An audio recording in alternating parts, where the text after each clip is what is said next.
Hi, everyone. Welcome back to another episode of Meltdown Abroad. In this week's episode, we dig into one of the questions we get asked the most about, which is screen time. Yeah, let's get into it. Hey, Tara. It's nice to see you again. Hey, Chanel. It's really nice to see you too. Yeah. Have you had any meltdowns this week? Actually, I haven't had a meltdown, but Yes. one of my boots broke, and I was like, oh my gosh, this is it.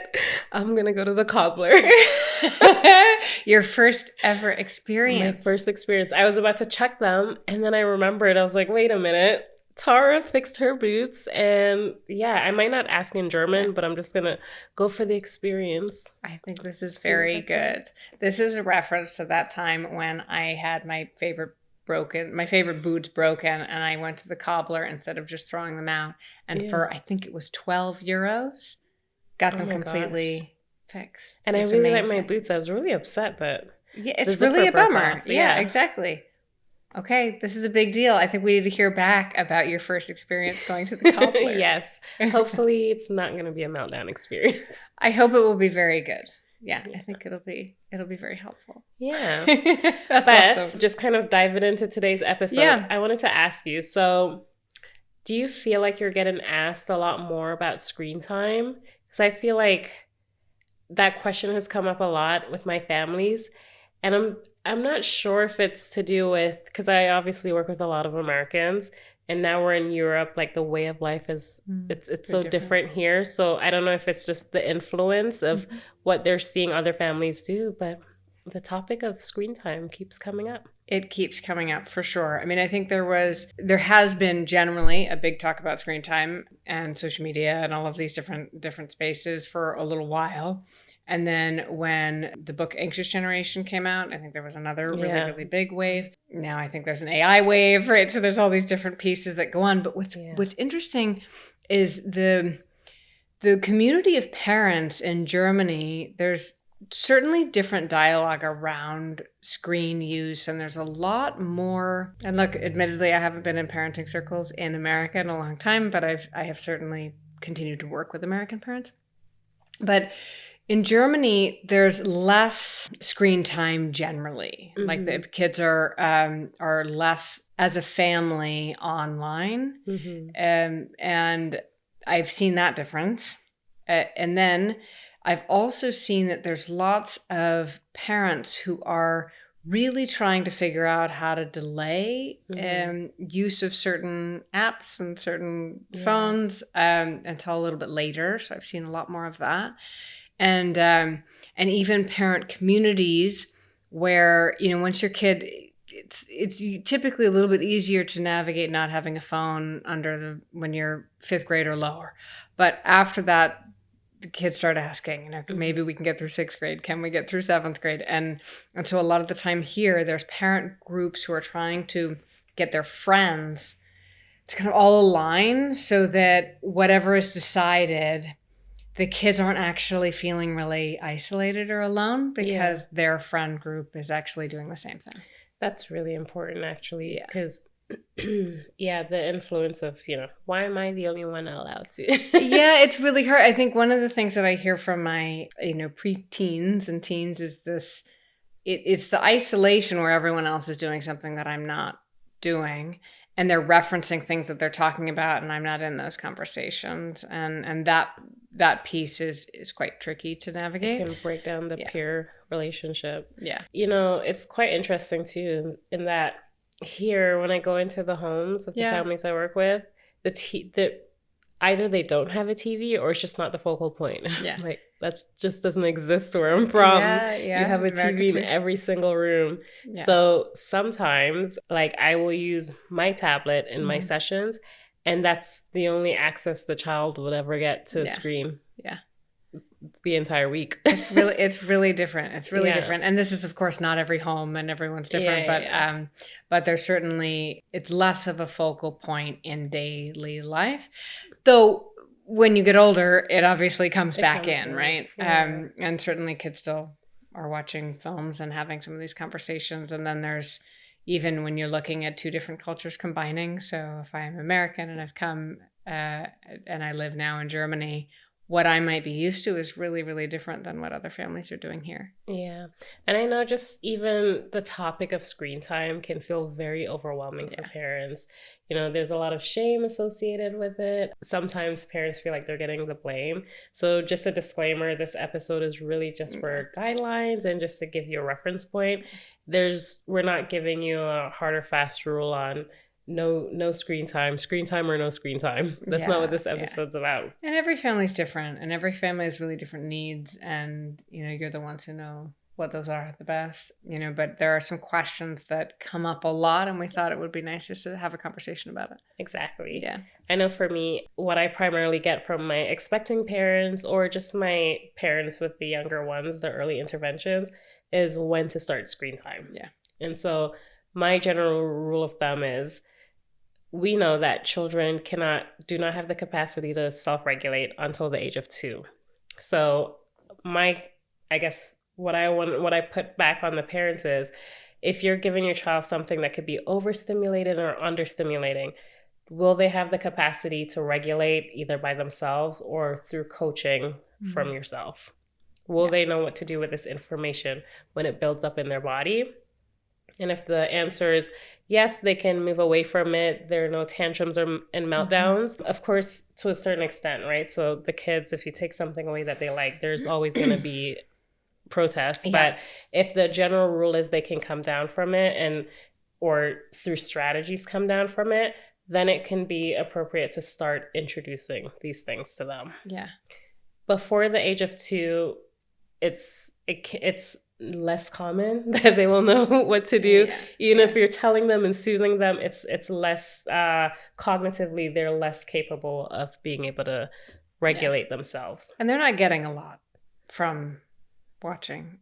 Exactly. Exactly. So under 2 years old, you really want them to develop their senses through the environment. You want them to explore more, and not just before 2, but ongoing, right? So up until 5 years old, those are pivotal developmental stages for kids. And what you want to do is make sure that even if you are introducing screen time, there's a lot of free play happening, because we know that through free play, the kids are developing their sensory system, which is going to be important for them to build their cognitive skills, their motor skills. You learn by feeling. You learn to regulate your body through feeling and exposing and grading what you can and cannot do, what doesn't feel good, what feels good.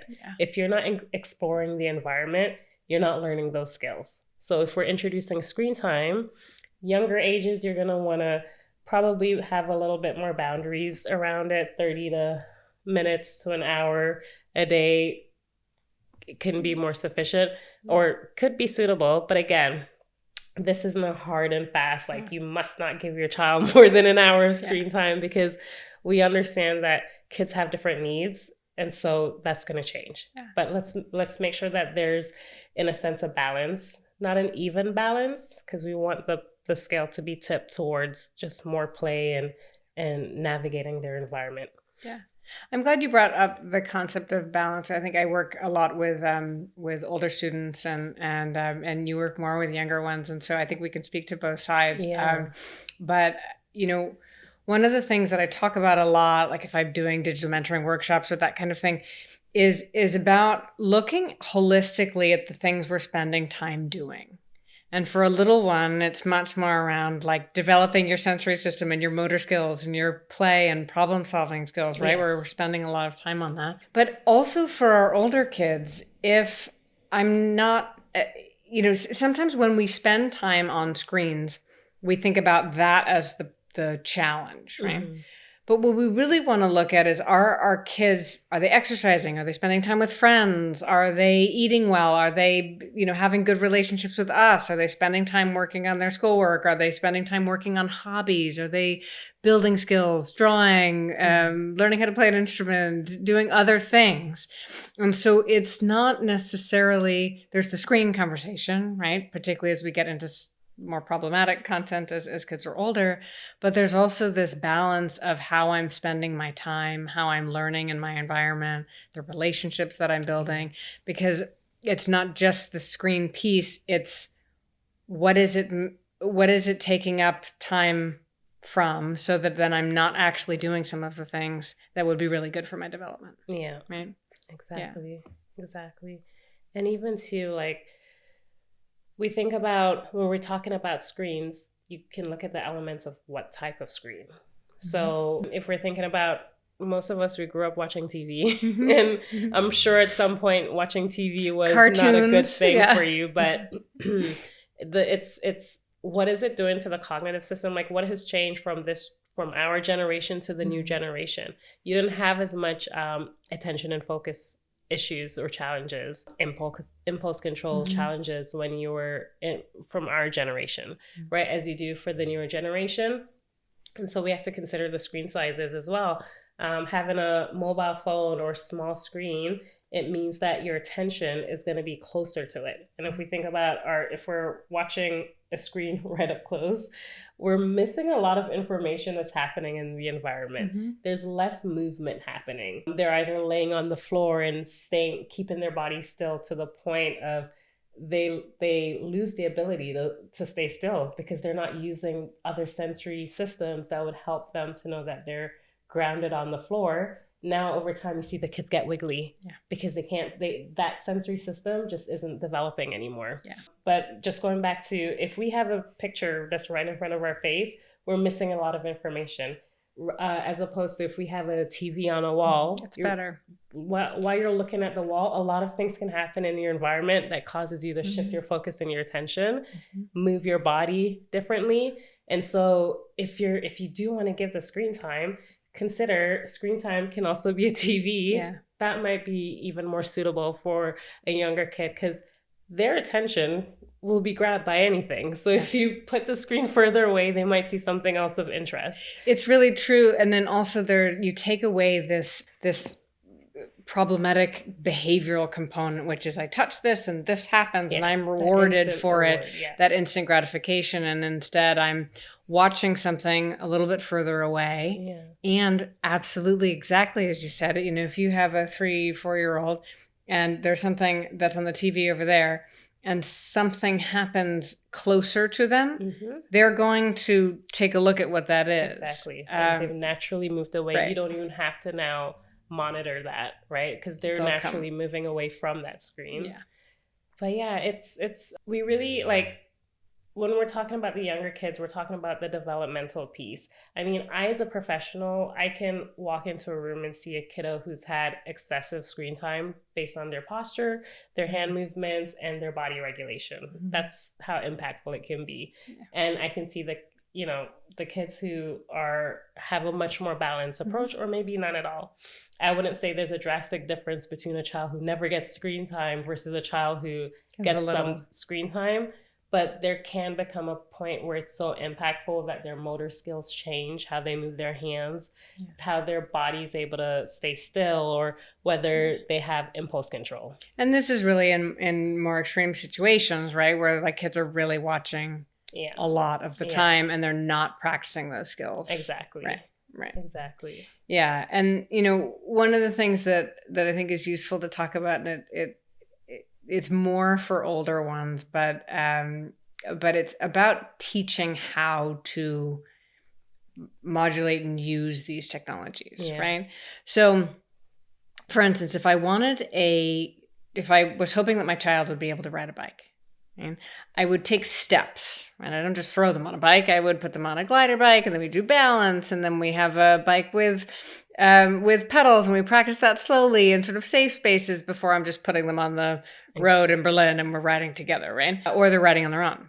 So with use of progressively more open technology, things where we are now able to talk to other people, send things back and forth, buy things, absorb content from other spaces that are not monitored, as we're moving into those spaces, we need to teach kids how to manage those spaces, what they can do if they see something that they don't think is okay, or that scared them, or how to navigate, even just if they just have WhatsApp and they're having like conversations back and forth, what's too much information to share, what is okay to ask for, what is not okay to ask for, what's okay to share and what's not. Like, if we think about kind of tying it back in with the younger ones too, if you think about skill development in real life, where are their skills in day-to-day life, in person? Because their skills will not be better socially in an online space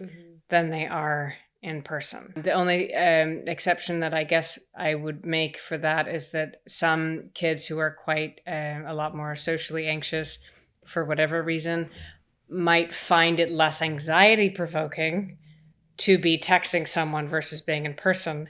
However, they're not building upon the skill of tolerating that uncertainty, of navigating the social interaction in person. And so it goes back to the same foundation, right?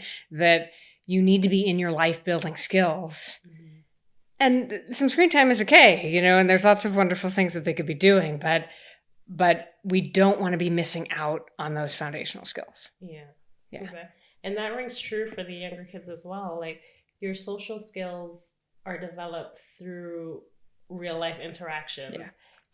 If we think about the type of screen time that they're getting, so now we're not talking about the sizes of the screen, but the information that they're receiving is primarily short form content, and that's it's curated to catch attention. So it's always going to be the same type of social behaviors, high pitch, elevated, excited, happy. You're not getting the nuances between shifting emotions, having a dialogue, a person to person dialogue, which you can argue that long form cartoons, you do get that. There's usually story building and a story being told.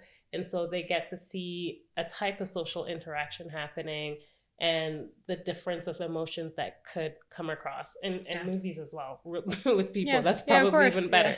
So, and to that, I always tell my families as well is, if you're going to give them screen time, make it long form if you can.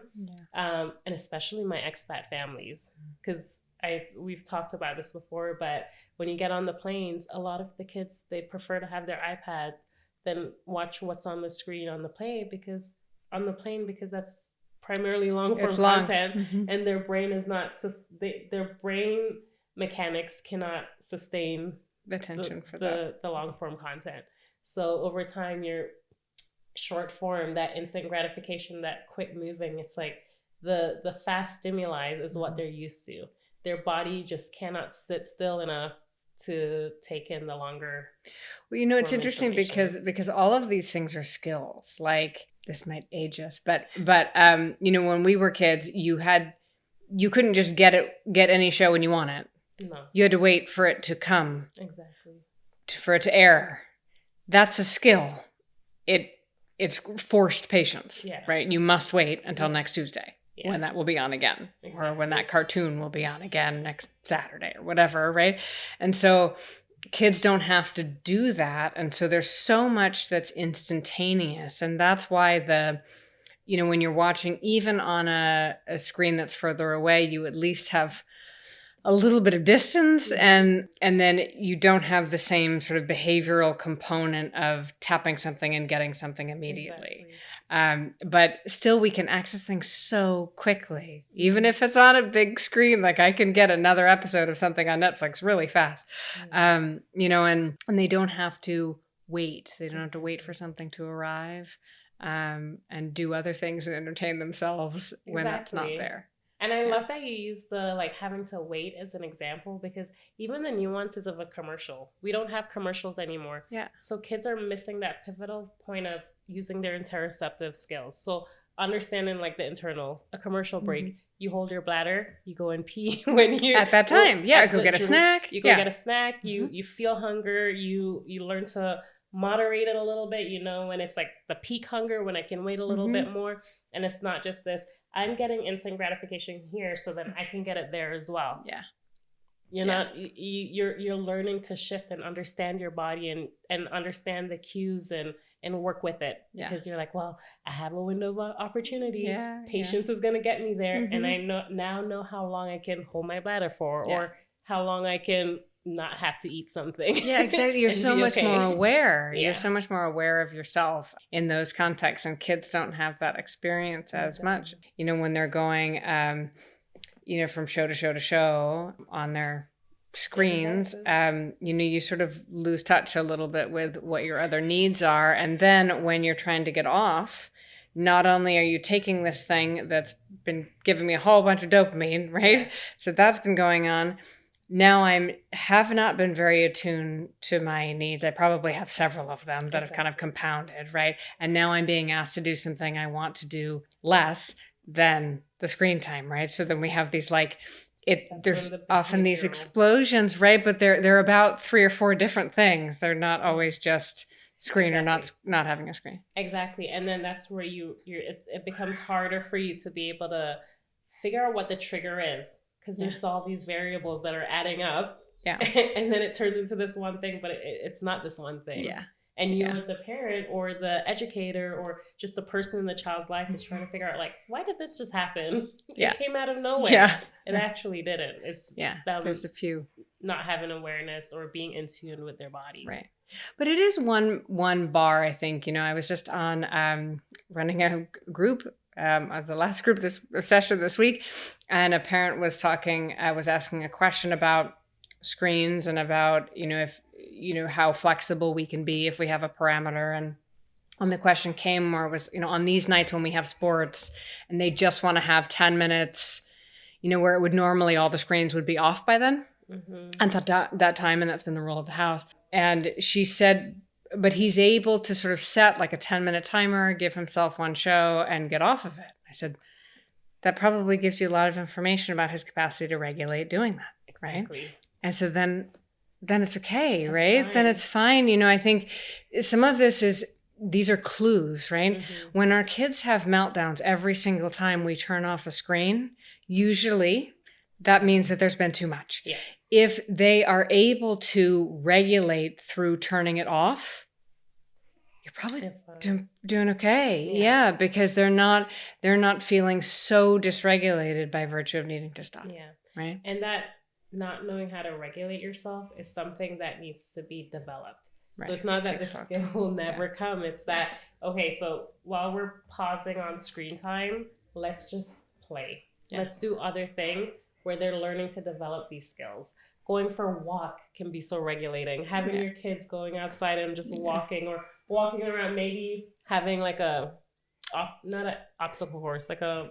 Oh yeah, we do those all the time. Yeah. Hide and seek kind of thing, and an adventure. Just finding things so that they're not just walking for the sake of walking, but just movement. More movement for the body means we're activating different senses, different sensory systems, and they're learning like, that actually feels kind of good. Feels good. I like that. Yeah. And so they seek it a little bit more because it feels good for them. And over time, they're learning that, okay, well, my body felt okay, even if they can't verbalize it or they don't have that higher cognitive understanding of what's really happening. Yeah. That's what helps us. Yeah. Over time. Yeah. It's sometimes it can just be an unconscious thing that's happening inside of us, but we feel it. We're okay because our body's regulating itself. Yeah. And, we don't regulate with screens, we regulate offline, right? Mm-hmm. And one of the, when we're thinking about, gosh, I wonder when my child will develop better regulation, right? When we, and they'll be able to kind of handle challenges better or handle setbacks better. Right. We do that in relation to one another. Mm-hmm. And so the more time kids have offline with the people that they know and spend time with, the more practice that they have. Mm-hmm. And so it's not that screens are bad. That's not it's that you need the practice with the people. And then if you have screen time as well, that's great. But making sure that the practice with the people is a priority. Is happening first. Yeah, exactly. And we always say, like, it doesn't always have to be you actively teaching. What you're doing, how you're modeling in your environment, they're also susceptible to that too. So if their heads are always in the screen, they're missing all of what you have to show and how all of that, all of those teachable moments. So you kind of want their heads up a little bit to see what's going on in the environment so that they're learning. Yeah. Yeah, they're picking up these cues. You know, one thing that actually translates from what you were saying, and it also translates to the older kids when I'm talking to parents about screen time and digital media, when and digital mentoring rather, when kids are older, the TV versus the personal tablet or phone. One of the benefits of having the TV versus and watching a film or watching something in a public place like the living room is that it takes the experience of the screen and it makes it much less private. Yes. Everyone can see what's on the screen. And, you know, when we're thinking about kids as we get older, we need to help them understand that the things that they share, the things that they write, these things are public and they are permanent. Yeah. So they don't just go away because you decided later that it was a bad idea to do those things, right? And so when we have public space tech use, it tends to be so much better used. And then also, because it's public, there's less of this overwhelm for us to be constantly monitoring, you know, what they're doing, what they're not doing, and feeling like we don't know what that is, and then sort of escalating our own fears about what that looks like. Exactly. Right? Yeah. It's the same for the little kids. You don't know, like these YouTube shorts, they come up with so many different things that you're not always seeing exactly what's happening. Whereas if they're just watching TV in the living room while you're next door, you can hear it, everything that they're being exposed to. Yeah, exactly. And a lot of these things, even just like I have small children, even YouTube Kids does not, just because it's YouTube Kids doesn't mean it's okay for them to watch. Range. Yeah, exactly. And one of the things that we've tried to do, and we do it imperfectly, sometimes we don't do it well enough, but we try, if they would like to see something new, we all watch it. Like we will watch it first before so they know that we're a part of the new content, right? Or for instance, there was a kid that was friends with my daughter who had an app on an iPad that she was kind of interested in and playing with. And so I sat down I looked at the app, and then I sat down with my daughter and I was like, these are the things that I like about this, and these are the things that I don't like about it. And I had her help me say, look, what are the things you like about this? And what are the things maybe that aren't so great about this? And we talked about it, but I wanted her to just hear the questions that I was asking. At the time, she was almost 8. We didn't get the app, actually, but I wanted her to just hear the dialogue, hear the questions. How am I being discerning about this thing that I'm deciding to bring in? What are the things that I think are okay about that, or what do I think isn't?